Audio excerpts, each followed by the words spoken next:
Hi everybody, I have the Panasonic Lumix G85 here. This is the predecessor to the G7, which came out in 2015 or something, I think. This one came out in 2016 in October. I don't know if it's much heavier, but it's heavier than the G7. The G7 had a plastic body and this had some metal, I think it's magnesium alloy. And this is very weather sealed. Probably much better than the G7 was. So you don't have to worry too much about taking this out in the rain or anything like that. It has a 16 megapixel sensor. A lot of people think maybe that's not enough in this day and age of like 20 to 40 to 80 megapixels, even 100 megapixels on some phones. The image quality on this is amazing, and unless you're going to be blowing up your pictures to the size of billboards, I wouldn't worry about it. There are people who blow up pictures from image sensors of this size to even as much as 40 by 60 inches or bigger even.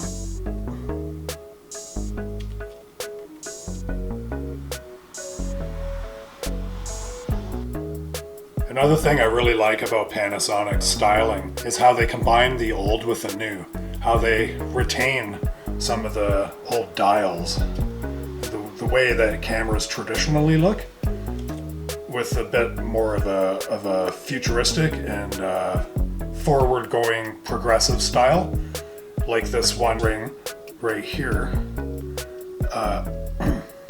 This has like a function button right here that you can press to unlock, and then you can control the exposure and white balance with these two buttons right here. And I love that feature. It's really quick and easy to use, and it also unlocks other function buttons, I believe.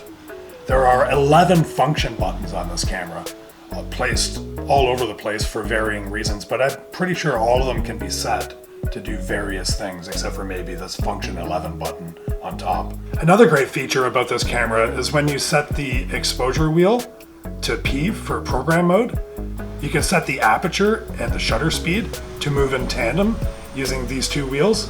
Just say you want to take a photo of something that's sitting still, like say a bird, and it's sitting still in the tree, and you've got your camera set up with the right shutter speed and the right aperture to take the photo of the sitting bird, and you're like, click, oh, and you got it, and you're like, oh, and oh, okay, there it is. But it might move, right? You're like, okay, so you can quickly change the dial to the right shutter speed and the right aperture, and then you can just wait, and you're gabbing away with your buddy, you're going, yeah, the birds, and then all of a sudden the birds get ready to move, and you spot it in the corner of your eye, and your camera's asleep, and you go to wake it up, and all your settings are gone that you just set, and you're like, oh my god, what the hell good is that going to do me?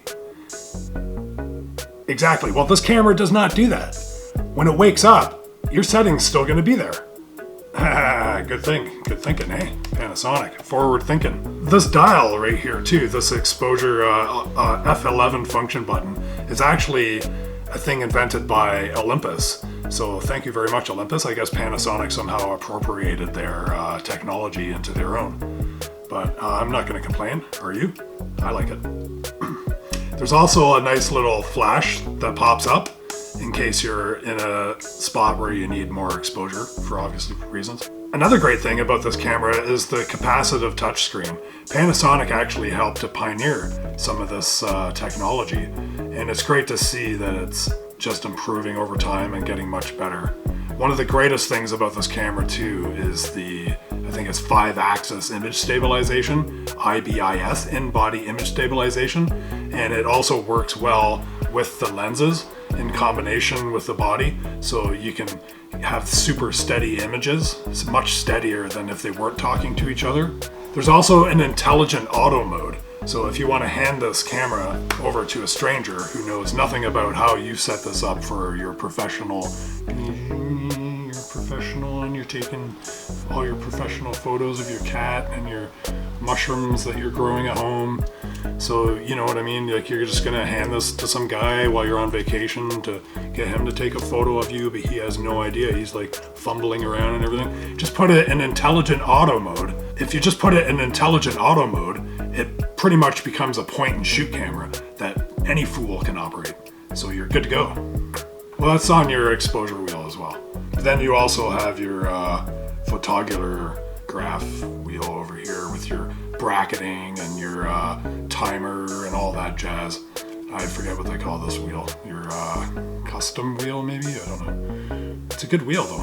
As far as wheels go, don't bother reinventing the wheel with this baby. Another one of my favorite things about this camera is the display button and the different options it gives you for the display. Hit this little display button right there, and as you can see, it changes your display to give you different information. This screen right here though is my favorite. How it gives you the readout of all your stuff at a quick glance, and nice, big, easy to read letters and numbers. Just beautiful. I love that screen. Then you can set it back. You can actually turn the screen off with a push of the button. And then you can turn it back on and do something else and something else.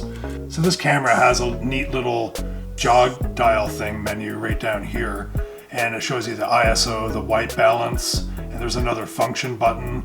There's your enter button, and right here is your autofocus point. There's 49 autofocus points, and you can select where they are and how many of them you're using exactly right here. There's an AE lock right here. If you have everything set just the way you like, just hit your little AE lock. And of course you got the photo mode. Push it halfway, checks your exposure. You can see your metering and all that jazz. I like the cool little L they put down here. What does this little L mean anyway? Is it for Lumix? I'm assuming it's for Lumix. If that L stands for loser, boy do I ever feel stupid. So if you want to do any movie recording, just put the exposure wheel to the movie mode, and then there's a little red button right there to start the video recording. If you hear my cat, she wants out. So like I said, this Panasonic Lumix has a 16 megapixel image sensor. It's a micro four thirds image sensor, which some people feel is a little bit small, but it's actually not that small. It does have a 2-point crop factor, but if you take things into consideration, a lot of APS-C size and some Super 35 sensors have a 1.7 times crop factor. I don't know, a lot of the images look great on these. Panasonic's codecs seem to stand up under some of the most demanding situations, like spraying water on leaves and like many trees moving in the background. The codec doesn't start to break up or anything. It seems to maintain its integrity. This camera weighs 505 grams. It's pretty light, but it's not as light as its predecessor, the G7. I'm not sure how light that thing was. It was made out of plastic too, so they've made some improvements there. I'd rather have a little bit of a heavier camera myself. So I think that this is an improvement, if you ask me. A lot of people complain the G7 felt kind of like a toy. I guess this would be a big improvement for them, for sure, I'm thinking. This thing does not feel like a toy to me. It feels like a solid camera. It feels like, even the lens, the 12 to 60 lens, feels amazing for a cheap little lens. I mean, I guess it's not cheap, all things considering, though. It is very inexpensive considering the price of full frame cameras or even APS-C size lenses. Like my EFS lens I bought for my Canon 60D 18-200 was, I think it was $1,200 Canadian. And you can pretty much get an equivalent type of lens for this camera for less than $1,000 anyway.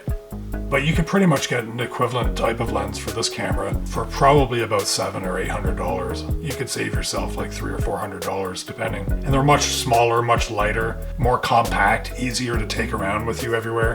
I think you'll find that the colors on this thing are amazing too.